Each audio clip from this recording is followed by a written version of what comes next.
Asnjë kryebashkiak nuk do të rikandidojë në zgjedhjet lokale të 2027-s nëse nuk realizon objektivin e vënë nga qeveria për paketën e maleve.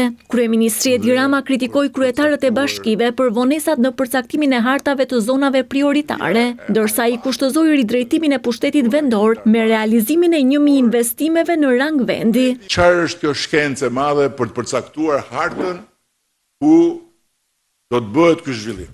Nuk do të ketë asnjëri kandidim të mundshëm nëse nuk do të jetë arritur targeti i këtij projekti.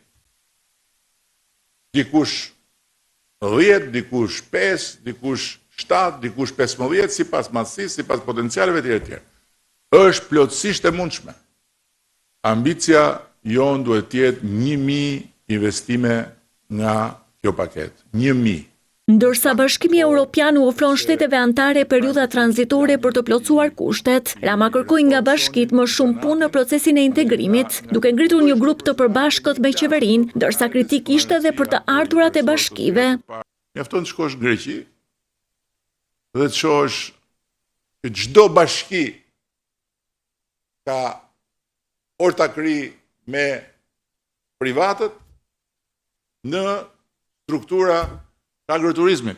Duhet jemi të vetëdijshëm sot për këtë dhe duhet të punojmë nga sot për këtë që fermerët tanë, që sipërmarrjet tona në fshat të jenë të qartë. Gjatë takimit me kryebashkiakët, Rama njoftoi dhe ngritjen e një task force të përbashkët për pastrimin e mbetjeve plastike. Kam kërkuar ministrit të pushtetit vendor që të ngrej një task force të përbashkët mes qeverisë dhe pushtetit vendor, kështu që duhet të bëjmë çmos për ta frenuar këtë lemeri papërgjegjshmërie qytetare të kujtdo qoftë ndër ne. Kjo është punë shqiptare. Ky është krim shqiptar. Ndërsa një fond i dedikuar prej 20 milion eurosh do të shkojë për blerjen e pajisjeve për pastrimin e kanaleve kulluese. Të blejmë një sasi domethënëse mjetesh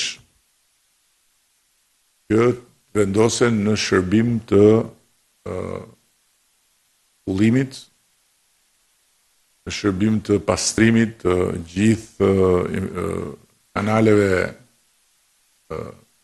kulluese, kryesore dhe që të funksionojnë sipas nevojave të bashkive.